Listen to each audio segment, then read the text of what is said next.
पिछले वीडियो में हमने पढ़ा था, क्या पढ़ा था? समांतर क्रम और श्रेणी क्रम। ठीक है, कि समांतर क्रम प्रतिरोध कैसे लगेगा और श्रेणी क्रम कैसे लगेगा। आज इनके कुछ प्रश्न देख लेते हैं कैसे हल होते हैं। देखो, अगर मान लो ऐसे दिया है, 3 प्रतिरोध समांतर क्रम में लगे। ये कौन सा क्रम है? समांतर। इसका मान है 5, इसका मान भी है 5 और इसका मान है 10। तो कहे कि इस परिपथ का, ये परिपथ है, तो इस परिपथ का कुल प्रतिरोध बताएं। क्या पूछेगा? कुल प्रतिरोध। जब कुल प्रतिरोध पूछेगा तो क्या लिखते हैं? आर इक्विवेलेंट, आर ई, इसका मतलब होता है कुल प्रतिरोध। ठीक है, बराबर क्या हो जाएगा? ये R1 है, ये R2 है, ये R3 है। तो आर इक्विवेलेंट श्रेणी क्रम में क्या होता है? R1 plus R2 plus R3। R1 5 ohm plus 5 ohm plus 10 ओम, कितना हो जाएगा? ये 20 ओम। तो आर इक्विवेलेंट इस परिपथ का यहां से लेके यहां तक, कहां से कहां तक? ए से बी तक का प्रतिरोध कितना है? तो 20 ओम। मतलब क्या है? अगर मैं इसमें किसी धारा को भेजूंगा, ठीक है, तो उस धारा को कितना प्रतिरोध झेलना पड़ेगा?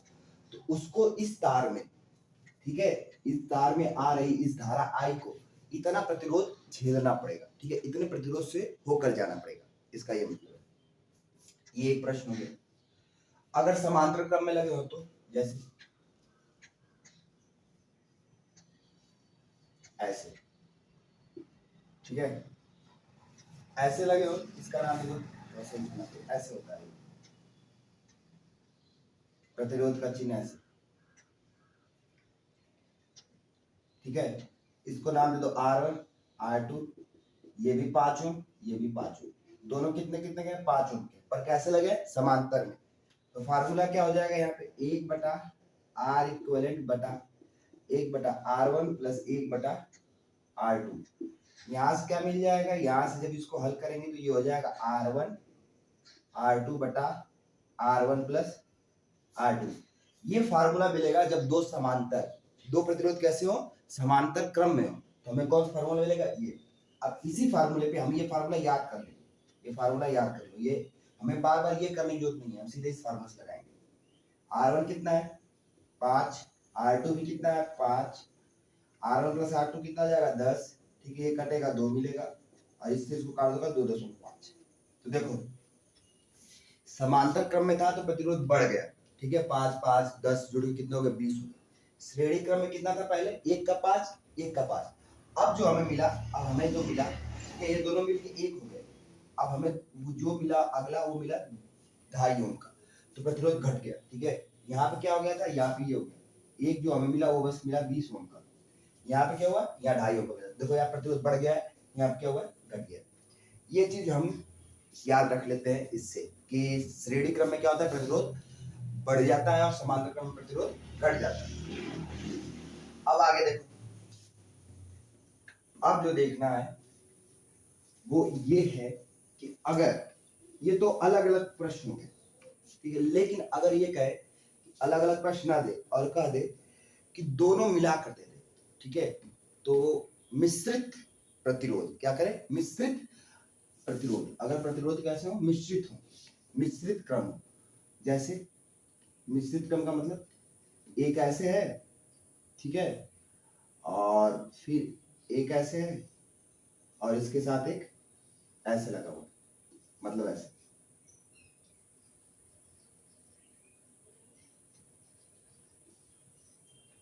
ठीक है, तो ये कैसे है?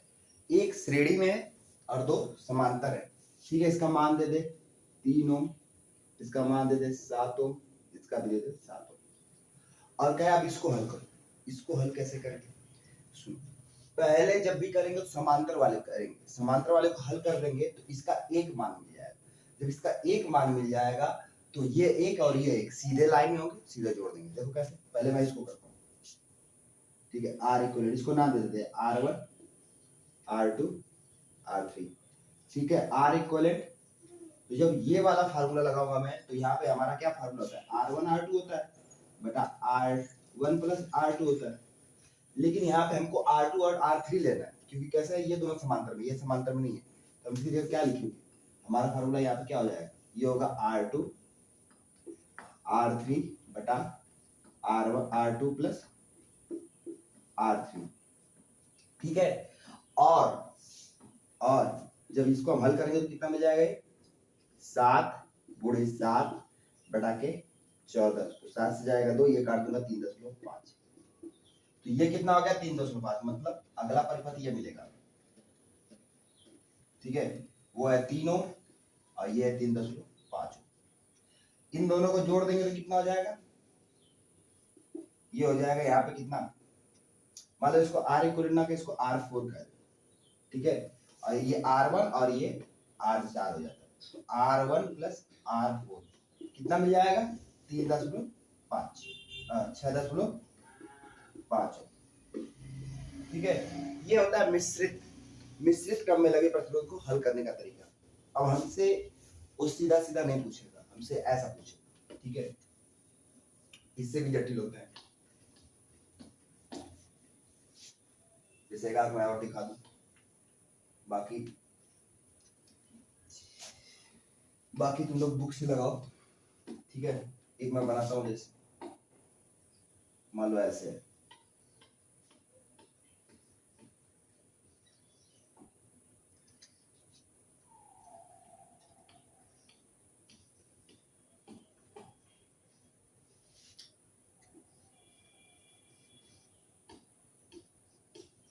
अब ये तुमको दे दे हल करने के, ये 3 ओम है, ये 4 ओम है, ये 5 ओम है, ये 6 ओम है और ये 7 ओम, और पूछे ये इस परिपथ का ए से बी, यहाँ पे दे दे ए और यहाँ पे दे दे बी, ठीक है, और पूछे ए से लेकर के बी तक कुल प्रतिरोध कितना है।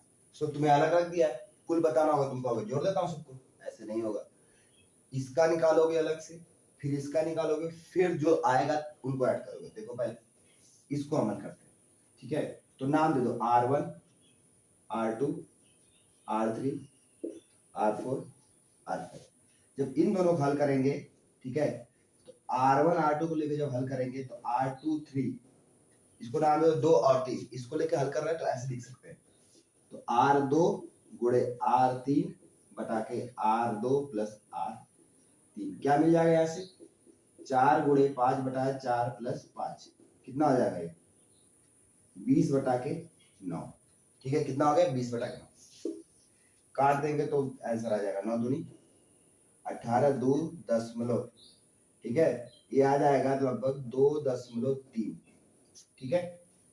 और जब इसको हल करेंगे R4 और 5, तो यहाँ लिखो R4 5, ठीक है, कितना मिलेगा R4 गुणे R5 बटा के R4 प्लस R5, ये दोनों को जब हल करेंगे तो कितना आ जाएगा, देखो ये हो जाएगा 6 × 7 बटा के 7 प्लस 6, तो 6 7 42 बटा के 13, ठीक है, इसको काट देंगे तो 39 3 बच कितना गया 3 3 26.2, ठीक है, फिर कितना बचा 4, तो फिर लिख देंगे 39, ठीक है, ये इतना आ जाएगा। अच्छा, अब इसके जगह, ठीक है, अब हम जो नया परिपथ बनाएंगे ऐसे बनेगा 1 2 3, ठीक है, ये वाला हमें पता है R1 है 3 ओम, ये वाला हो गया ये R23,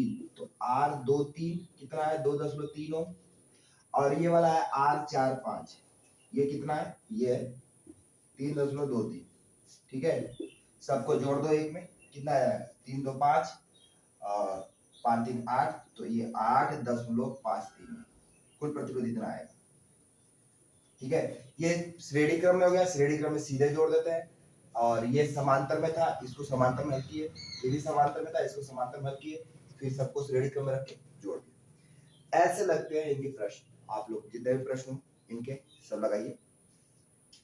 अब हम चलते हैं आगे, ठीक है, और देखते हैं कि अगली हेडिंग हमारी क्या है। अगली हेडिंग है किरचॉफ का नियम, इसका नियम किरचॉफ का, ठीक है।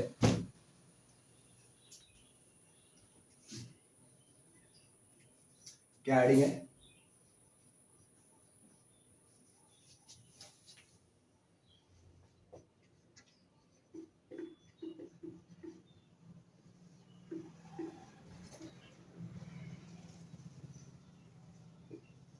ठीक है, जो किरचॉफ का नियम है, ये दो नियम, एक नियम नहीं, किरचॉफ के नियम लिख सकते हैं आप। ठीक है, किरचॉफ का नियम नहीं, किरचॉफ के नियम।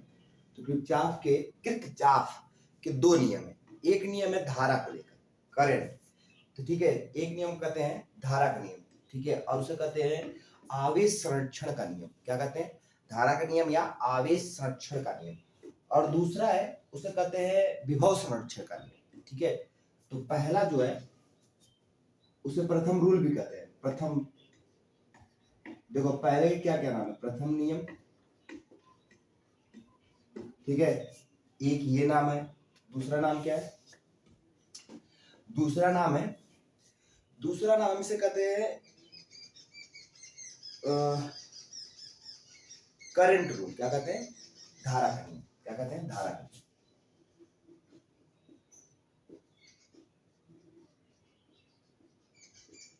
ठीक, एक हो गया प्रथम रूल और दूसरा क्या हो गया? धारा का नियम। और इसी को, ठीक है, ये दोनों नाम तो हमें ज्यादा नहीं देखने को मिलते, धारा का नियम और प्रथम रूल हमसे नहीं पूछता। हमसे पूछता है किरचॉफ का जंक्शन का नियम बताओ। कौन सा? जंक्शन, या ये या वाला साइन है जंक्शन।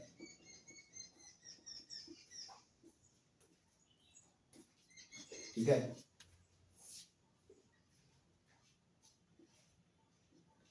जंक्शन का नियम।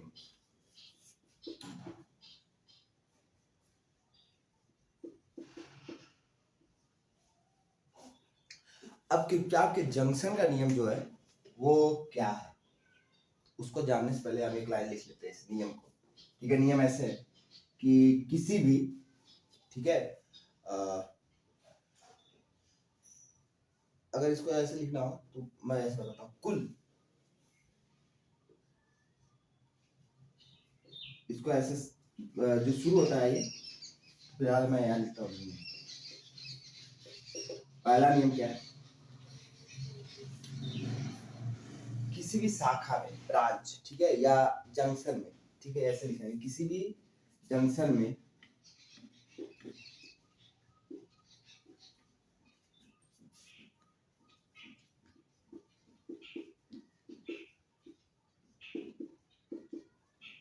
आने वाली कुल धारा, आने वाली धारा तथा जाने वाली धारा का मान बराबर होता है। ठीक है, क्या होता है? मान बराबर होता है।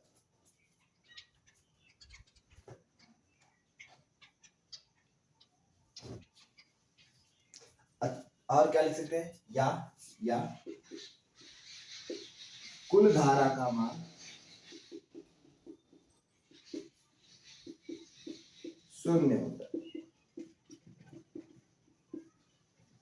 ठीक है, मतलब समेशन आई इक्वल टू 0। ठीक है, कुल धारा का मान क्या होता है? शून्य होता है। अब इसमें प्रश्न पूछे जाएंगे, इस नियम पर प्रश्न पूछे जाएंगे, कैसे बनेगा, इसका मतलब क्या समझे, ऐसे देखो। अब ये जंक्शन क्या है, पहले ये समझ लें। तो जब भी कहीं ऐसा हो, दो तार किसी एक जगह से लगे हो, ठीक है, एक बिंदु से दो तार लगे हो, तो इसको हम जंक्शन नहीं कह सकते। दो तार लगे तो जंक्शन नहीं कह सकते। कितने हो चाहिए? कम से कम 3 होने चाहिए। कितने होने चाहिए? कम से कम 3। अगर 3 लगे हो तो क्या कहेंगे? जंक्शन कहेंगे।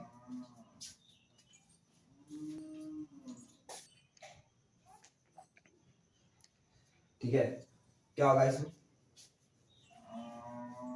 3 शाखाएं निकल रही, ऐसा यहां से क्या हो रही है? 3 शाखाएं निकल रही। तो जंक्शन का मतलब ये है, जंक्शन का मतलब क्या होता है? जंक्शन हम क्या जानते हैं? जंक्शन हम ये चीज जानते हैं, रेलवे स्टेशन क्या कहते हैं? जंक्शन कहते हैं। क्यों? रेलवे स्टेशन जंक्शन क्यों कहते हैं? क्योंकि वहां पर क्या होता है, बहुत सारी पटरियां होती है, बहुत सारी ट्रेन एक साथ आ सकती है और एक साथ जा सकती है। ठीक है, जितनी ट्रेनें आती है उतनी ही ट्रेनें जाती है, उस जगह क्या कहते हैं, जंक्शन। तो जितनी करंट आएगी उतनी ही करंट जाएगी। ठीक है, उस जगह हम क्या कहेंगे, जंक्शन। लेकिन बहुत सारी पटरियां होती है, तो ये दो ना हो, दो से ज्यादा हो, कितनी लाइन हो, दो या दो, दो ना हो, तीन हो या तीन से ज्यादा। ठीक है, जब तीन लाइन इसको मिलेंगी तभी हम क्या कहेंगे, इसको जंक्शन कहेंगे। ठीक है, नहीं तो इसको हम जंक्शन नहीं कह सकते। अगर तीन लाइन नहीं है तो हम जंक्शन नहीं कह सकते। तो ये तीन लाइन होनी जरूरी है। अब प्रश्न कैसे आएंगे पेपर में, ये दे देगा, कहेगा एक लाइन से, एक वायर से, एक तार से धारा आ रही है I1। ठीक है, दूसरे से आ रही है I2, तीसरे से जा रही है I3। ठीक है, तो हमने पढ़ा है कुल धारा का मान कितना होगा, 0। तो इसको हम कैसे लिखेंगे, जो आ रही है उनको प्लस करके लिखेंगे। ठीक है, जैसे आने वाली है तो इसको लिखेंगे I1 को I1, ये प्लस साइन, फिर I2 लिखेंगे तो प्लस I2। ठीक है, अब जब I3 को लिखेंगे तो माइनस का लिखेंगे, क्यों, क्योंकि ये जाने वाली है। ठीक है, और ये करने पे क्या मिलेगा हमें, ये मिल जाएगा 0। क्या मिल जाएगा, 0। क्यों, क्योंकि समेशन I बराबर क्या होता है, 0। इससे ये क्या मिल गया, 0। तो ये है प्रथम नियम का सूत्र। ऐसे सूत्र लगेगा, जैसे यहाँ तो 3 वायर था, अगर मान लो कई वायर हो जाए, 5 हो जाए, इससे आ रहा है, इससे आ रहा है, और ये जा रहा है, और ये भी जा रहा है। ठीक है, इसको नाम दे दो I1, इसको नाम दे दो I2, इसको नाम दे दो I3, इसको नाम दे दो I4, इसको नाम दे दो I5। ठीक है, तो देखो कौन कौन सी आने वाली, जो जो आने वाले को धन लेते हैं साइन, और जाने वाले का ऋण। ठीक है, लिख लेते हैं, आने वाले धारा का मान धनात्मक व जाने वाले धारा का मान ऋणात्मक लेंगे। ठीक है, क्या करेंगे, ऋणात्मक लेंगे।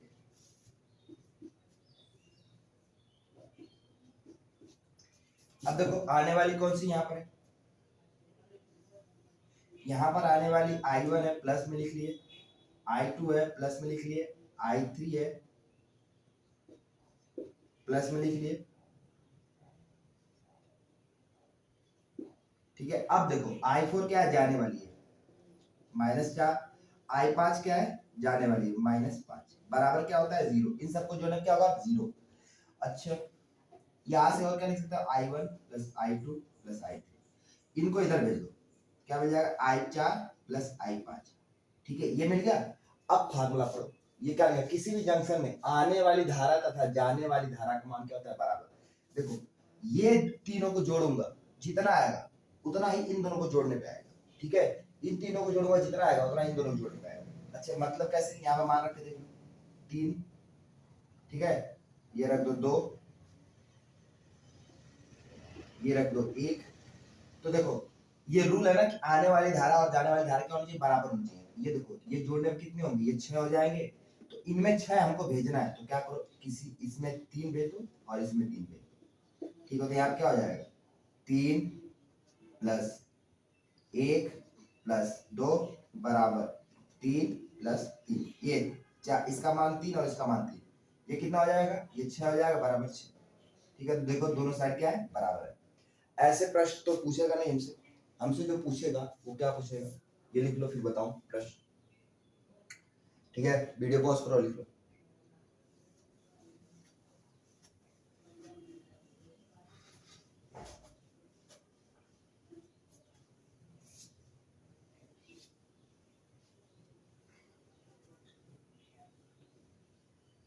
अब देखो हमारे पेपर में प्रश्न कैसा आएगा, बोर्ड के एग्जाम में या किसी भी एग्जाम में प्रश्न कैसे आएगा, ऐसे ये बना के देगा। ठीक है, ये धारा ऐसे दे देगा,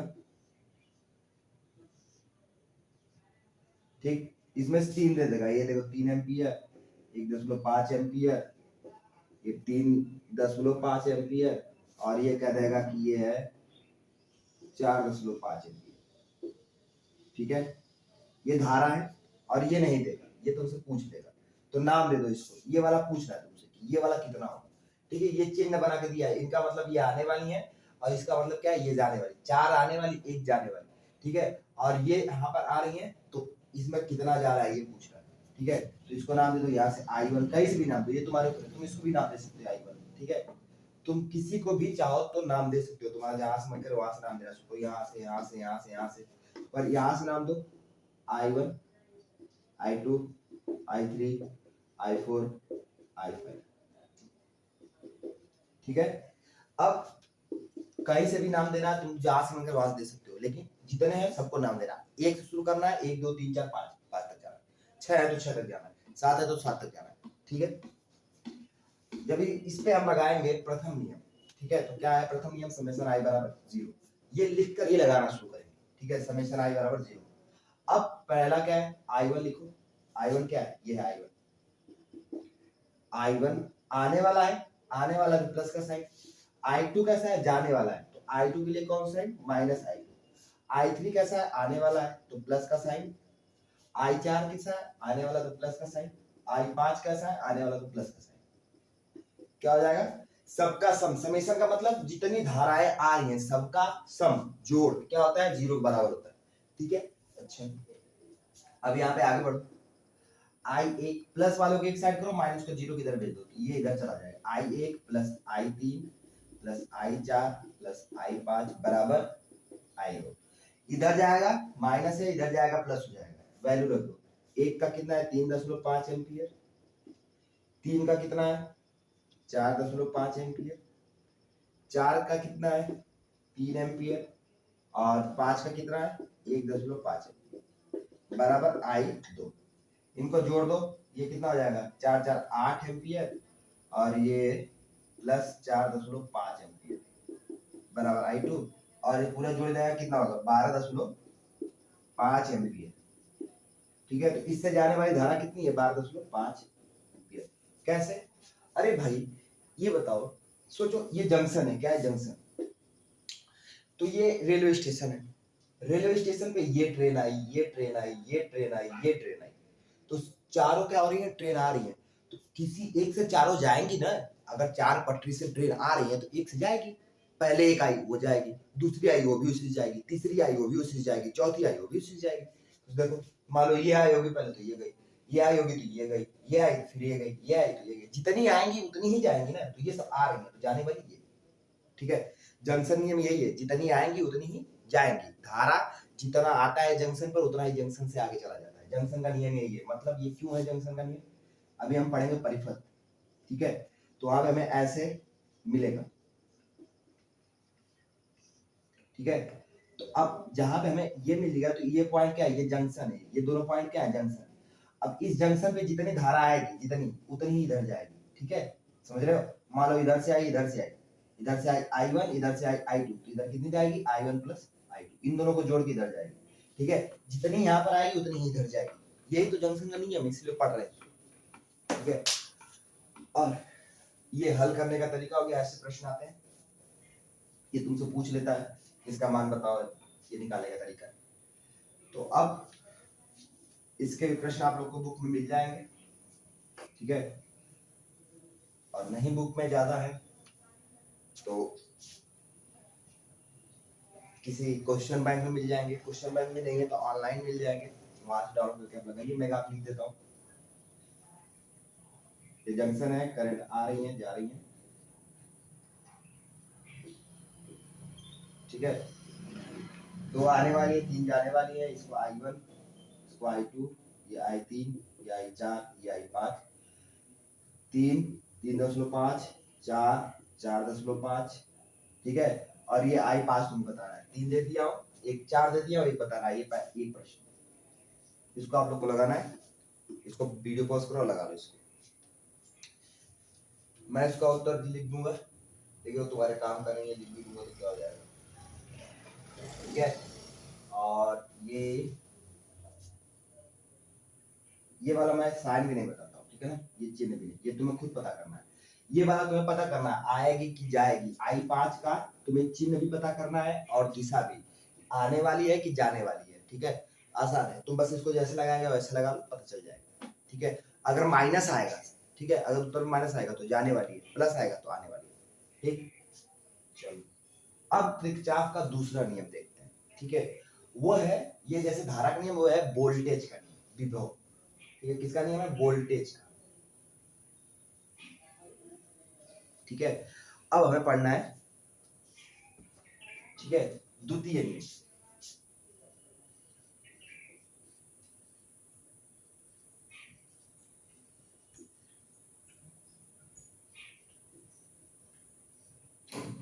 इसे ही कहते हैं लूप का नियम, लूप या वोल्टेज का नियम, ठीक है। इसके तीन नाम है, द्वितीय, पहला कहते हैं द्वितीय नियम या लूप का नियम या वोल्टेज का नियम। और इसे लूप का नियम क्यों कहते हैं, पहले लूप समझ लेते हैं, लूप क्या होता है, फिर इस नियम को समझेंगे, ठीक है। नियम तो छोटा सा है, कुल विभव क्या होगा, जीरो, जैसे कुल धारा का मान जीरो होता है, ऐसे कुल विभव का मान क्या होता है, जीरो, ठीक है, बस इतना समान है। बस नियम यही है कि कुल विभव का मान क्या होगा, जीरो होगा। और ये लूप क्या है, पहले ये समझिए, ठीक है। देखो मैं एक परिपथ बनाता हूँ, परिपथ, ठीक है, लूप के लिए परिपथ बनाना पड़ेगा। परिपथ क्या होता है, परिपथ क्या होता है, ये अभी समझ में आ जाएगा। देखो ये परिपथ होता है, इसमें एक बैटरी लगी, ये बैटरी है या सेल है, जो भी हो,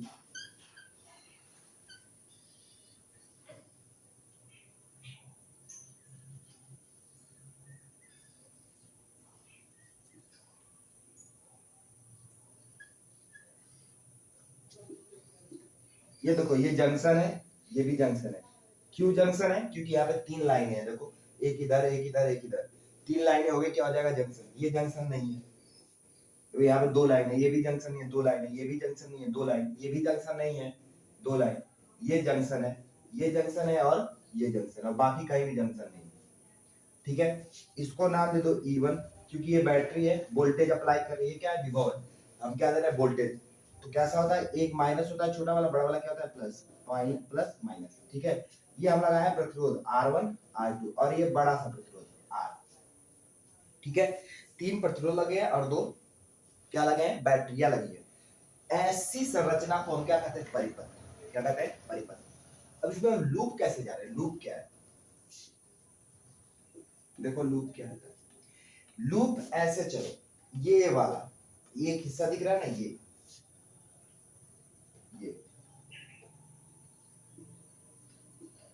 ठीक है, यहां तक, मतलब कहां से, AE1, देखना लिखता हूं, AE1, ठीक है, फिर क्या मिलेगा, B, और फिर क्या मिलेगा, A, जहां से शुरू किए, ठीक है, वही घूम कर आना है, तो ये एक लूप मिलेगा।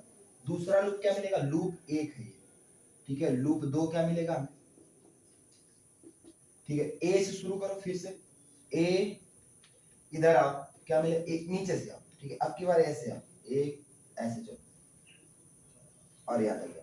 देखो पिछली बार ऊपर गए थे ऐसे घूमे, दूसरी बार नीचे से, तो AE2, यार देखो ऊपर E1 मिला था, नीचे क्या मिल रहा है, E2, ये E2 है, ठीक है, AE2, फिर B के पास और फिर A। देखो बीच में क्या बदल रहा है, E1 और E2, क्यों, क्योंकि पहली बार E1 के पास गए, दूसरी बार किसके पास जा रहे हैं, E2 के पास, तो इस वाले लूप में घूम रहे हैं और इस वाले लूप में, एक और लूप बनेगा, ठीक है, इसको मैं बताता हूं, एक और लूप बनेगा, कौन सा लूप, तीसरा लूप। वो तीसरा लूप कैसे बनेगा, देखते हैं। तीसरा लूप बनेगा ये बड़ा वाला, ऐसे ए से चलेगा, ऐसे जाएगा, ऐसे आएगा, ऐसे जाएगा, ऐसे ऐसे ऐसे, ये चक्कर लगाएगा, ठीक है। ये बड़ा वाला लूप बनेगा। ये कौन सा लूप थी, क्या लिखेंगे इसको, ए से शुरू करो, AE1, फिर B के पास आओ, ए से गए E1 के पास, फिर B के पास आए, फिर जाएंगे E2 के पास और फिर क्या लिखेंगे, ठीक है, AE1B E2A, ठीक है। तीन लूप बने, ये लूप होते हैं, क्या कहते हैं इनको, लूप, घेरा, अगर नॉर्मल भाषा में समझ लो तो घेरा समझो, ठीक है। एक कोने से शुरू करो, फिर घूम के उसी कोने पे आ जाओ, घूम के उसी कोने पे आ जाओ, घूम के उसी कोने पे आ जाओ, बार बार लूप बनता है। ठीक है, ये हो गया लूप। ऐसी इस संरचना में हम परिपथ कहते हैं। और एक एक जो समझाया अभी, एक लूप ये, एक लूप ये और एक लूप ये। ठीक है, नहीं समझ में आया वीडियो पीछे करो और फिर समझो। ठीक है, मैं आगे चलता हूँ।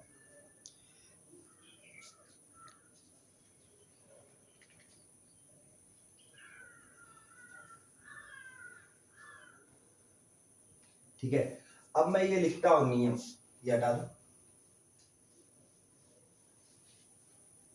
ठीक है, क्या लिखेंगे इसमें, नियम क्या होगा, किसी, ठीक है मैं बोलता हूं, लिखो तब, किसी बंद लूप में, क्या, किसी बंद लूप में, नियम क्या है, नियम यह है किसी बंद लूप में विभवांतर क्या होगा, या विभव या विभवांतर लिखेंगे। किसी बंद लूप में विभवांतर क्या होता है, जीरो होता है। क्या होता है किसी बंद लूप में, ठीक है, विभवांतरों का योग, किसी बंद लूप में विभवांतरों का योग शून्य होता है। क्या होता है, शून्य। मैं लिखता हूं, किसी बंद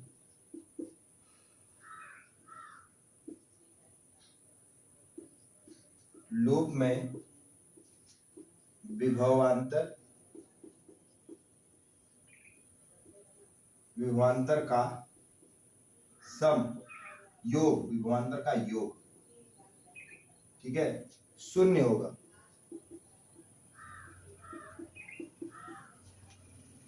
में सभी विभवांतर, किसी बंद लूप में सभी विभवांतर का योग क्या होगा, शून्य होगा। मतलब समेशन v बराबर 0।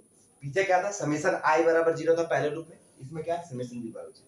अच्छा, पहला वाला जो नियम है वो किस पर आधारित है, वो आधारित है आवेश के संरक्षण पर। ठीक है ना।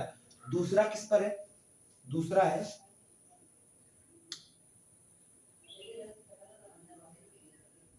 विभव के संरक्षण पर। किसके संरक्षण पर, विभव के संरक्षण पर। ठीक है, या ऊर्जा के संरक्षण पर। किस पर है, ऊर्जा के। विभव क्या होती है, हम लिखते हैं ना v और u, याद करो, और w बाई q लिखे है ना, पिछले चैप्टर में विभव पढ़े थे। तो u बराबर v, ठीक है, ऐसे, ये देखो ऐसे, v a माइनस vb बराबर u a minus u b बटा के q। तो ये ऊर्जा है, ऊर्जा ही तो विभव है असल में। ऊर्जा को अगर मैं आवेश से भाग दे दूं, विभव को अगर आवेश से भाग दे दूं तो क्या मिल जाता है, ऊर्जा। तो क्या लिखते हैं, ऊर्जा संरक्षण के नियम पर आधारित। मतलब ऊर्जा संरक्षण का नियम क्या है, ना तो हम ऊर्जा को बना सकते हैं, ना ही हम ऊर्जा को नष्ट कर सकते हैं। ऊर्जा संरक्षण का नियम क्या है, ना तो हम ऊर्जा को बना सकते हैं, ना ही ऊर्जा को नष्ट कर सकते हैं। पहला किस पे था, पहला है आवेश संरक्षण। पेज पलटो, लिख लो। ठीक है, पहला नियम को लिखो, आवेश संरक्षण। किरचॉफ का पहला नियम जो है अभी लिखे है पीछे, वो है आवेश संरक्षण का नियम। आवेश संरक्षण का नियम क्या है, आवेश संरक्षण हम लोग पहले चैप्टर में पढ़े थे। ठीक है, आवेश संरक्षण का नियम ये है कि दो आवेश, आवेश कभी एक नहीं बनता, दो बनता है, एक प्लस और एक माइनस, और ना कभी एक खत्म होता है। जोड़े में बनेगा और जोड़े में खत्म होगा। मतलब ये एक प्लस बनेगा तो एक माइनस बनेगा। ठीक है, और नष्ट होगा तो यही दोनों नष्ट भी हो जाएंगे एक साथ। ठीक है, ये नहीं कि एक प्लस खत्म, माइनस खत्म हो जाए, प्लस बचा रह जाए, ऐसा नहीं रहेगा। ठीक है, अगर खत्म होंगे तो ये दोनों ही खत्म होंगे। ठीक है, ऐसा नहीं कि एक खत्म हो जाए, दोनों खत्म होंगे। ऐसा नहीं कि एक बन जाए, दोनों ही बनेंगे। ठीक है, ये संरक्षण का नियम। अच्छा, इसको देखो, अब इसको लगाने से पहले, ठीक है, इस नियम को करने से पहले हमें जो चीज देखना है वो देख लेते हैं। क्या है, थोड़ा सा बचा है।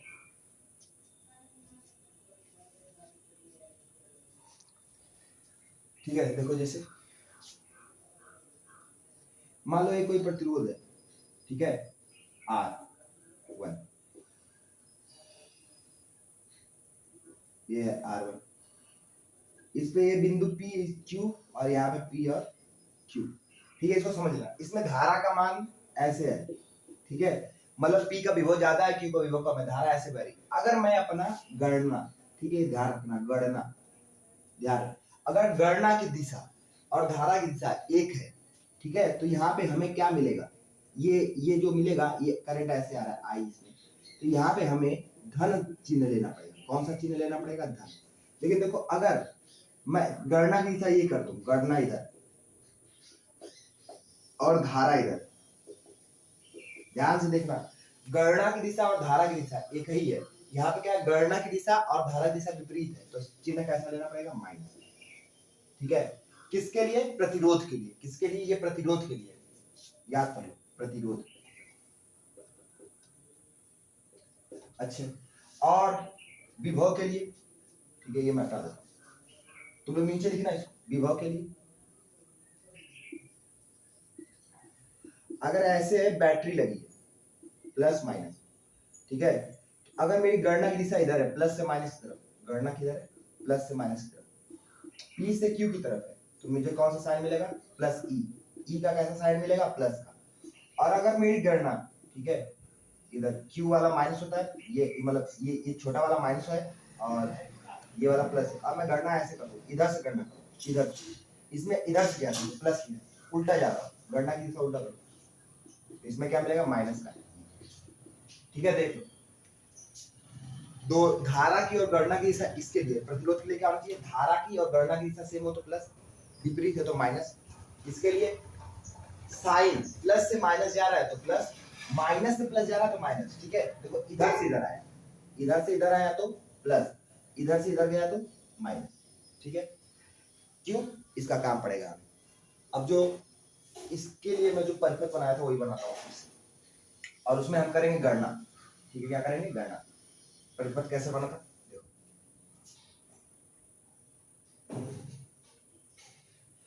दोनों नियम हो गया। ठीक है, इनका दोनों नियम हम पढ़ चुके हैं, अब गणना कर रहे हैं, सीख रहे हैं इनके प्रश्न कैसे होंगे, तो उसके लिए गणना सीखनी पड़ेगी।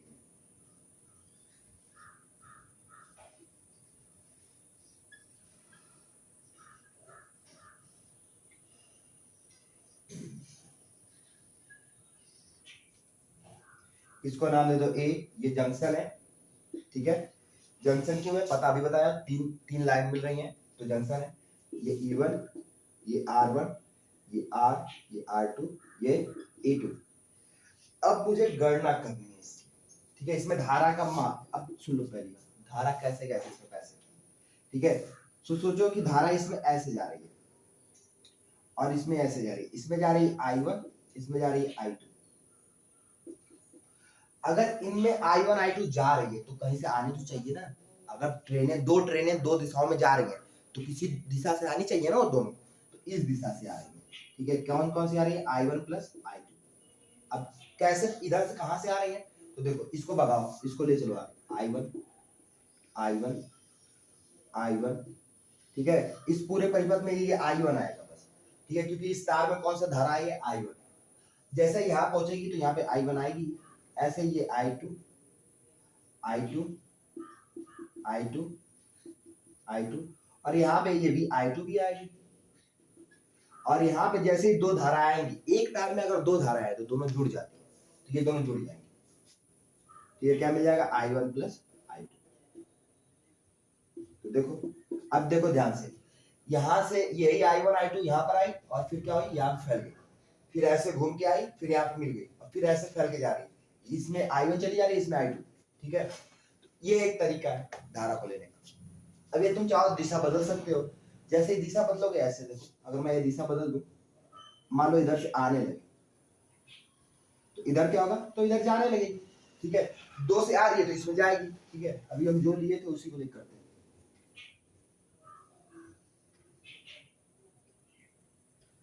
ये वाला लिया है, ठीक है, तुम चाहो तो उल्टा भी लिख कर सकते हो। ठीक है, भेज कर, तो देखो हमको अब करना कैसे, धारा की दिशा ऐसी है, हमें गणना करनी है। गणना की दो दिशाएं हो सकती है, एक होता है घड़ी की दिशा में, एक घड़ी की विपरीत दिशा। ठीक है, तो जो घड़ी की दिशा होती है वो ऐसी होती है, ये मान लो घड़ी है, अगर मैं ऐसे चल रहा हूँ तो ये घड़ी की दिशा है, अगर मैं ऐसे चल रहा हूँ तो ये घड़ी की विपरीत दिशा है। ठीक है, ये घड़ी की दिशा, ये घड़ी की विपरीत दिशा। अब मुझे गणना ऐसी करनी है कि मेरी गणना धारा की दिशा में हो।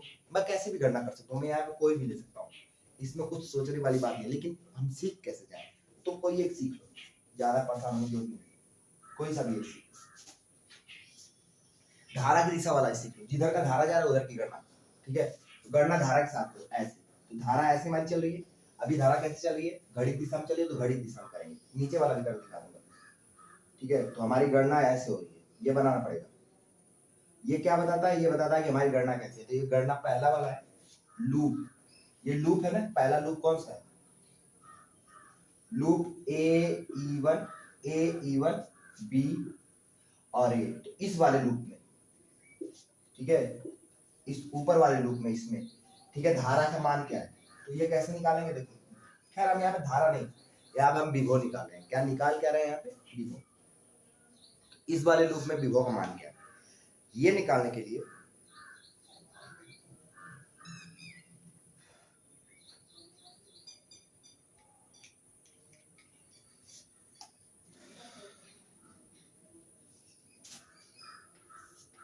ठीक है, यहाँ पे हम विभव निकाल रहे हैं। इस नियम से जब भी हम एक परिपथ हल करते हैं तो हम एक ही चीज निकाले, हम धारा भी निकाल सकते हैं, तो हमें जो दिया रहेगा वो हम निकालेंगे, लेकिन हम यहाँ विभव निकाल रहे हैं, ठीक है। तो देखो क्या करेंगे, मैं यहाँ से चलना शुरू किया, ये देखो मेरी ये दिशा है, मैं ऐसे जाऊंगा, ऐसे चल रहा हूँ ना, तो ऐसे जाऊंगा, फिर ऐसे, फिर ऐसे, जैसे जैसे धारा जाएगी वैसे वैसे मैं जा रहा हूँ। इसका बस इतना मतलब होता है। इसका मतलब क्या होता है, इसका मतलब ये होता है कि जैसे जैसे धारा जा रही है मैं वैसे वैसे जा रहा हूँ, ठीक है। इसका बस इतना मतलब, धारा ऐसे ही गई, तो यहाँ पे कौन सी धारा, I1 प्लस I2, ये परिपथ मिला। अब ध्यान रहे, मुझे लिखना कौन कौन सा है, तो जहाँ पे प्रतिरोध होगा उसको लिखना है, जहाँ पर सेल होगा, बैटरी होगी, उसको लिखना है, जहाँ प्रतिरोध होगा उसको लिखना है। किसके साथ लिखना है, धारा के साथ। क्यों, क्योंकि मुझे विभव लिखना है।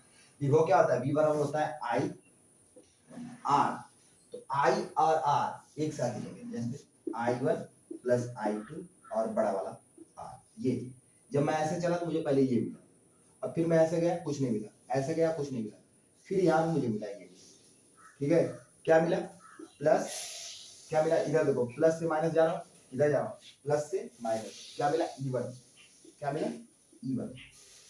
और आगे चला, फिर आगे चला, क्या मिला, R1, कैसे मिला, प्लस I1 R1। अब यहाँ पे I1 आया, देखो यहाँ पे I1 प्लस I2 आया था दोनों, पर यहाँ पे कौन सा आया, I1 इधर चला गया, I2 इधर चला गया, क्योंकि दो रास्ते हो गए, इस रास्ते पे दोनों एक साथ आ रहे थे, यहाँ पे दो रास्ते मिल गया, दोनों अलग अलग चले गए, ठीक है। इसमें I1 आया, ठीक है, और इसमें कौन सा आया, इसमें आया I1 R1, ठीक है। इसके साथ I नहीं लिखेंगे, I बस R के साथ लिखेंगे, बराबर क्या होता है, 0। क्यों, क्योंकि अभी हम पढ़ के आए V बराबर 0, समेशन V बराबर 0, ठीक है। अब इसको इसके अंदर गुणा करो, I1 R plus I2 R बराबर प्लस E1 प्लस I1, ठीक है, R1 बराबर 0। I1 को एक साथ ले लो, I1 कॉमन ले लो, तो ये बड़ा वाला R बचेगा और छोटा वाला R1 बचेगा, प्लस I2 R बराबर, ठीक है, माइनस का E1। अब ये माइनस को इधर भेजो, ठीक है, इस माइनस को इधर भेजो, इन सब पे माइनस लग जाएगा, ये आ गई हमारी गणना, क्या आ गई गणना। अच्छा, अगर नीचे वाला करने हो तो इसमें कैसे चलेंगे, इसमें तो ऐसे घूम रहा है, तो इसकी दिशा में घूमो, धारा की दिशा में ले लो, जैसे धारा चल रहा है वैसे चलो। ऊपर देखो, ऊपर चल रहा है घड़ी की दिशा में, नीचे चल रही है घड़ी की विपरीत दिशा में। इसको कैसे बनाएंगे, इसका नाम क्या है, इसका नाम है लूप। कहां से कहां तक है, A B E2 A, ठीक है। E2 है, यहाँ पे E1 था, कैसे लिखेंगे,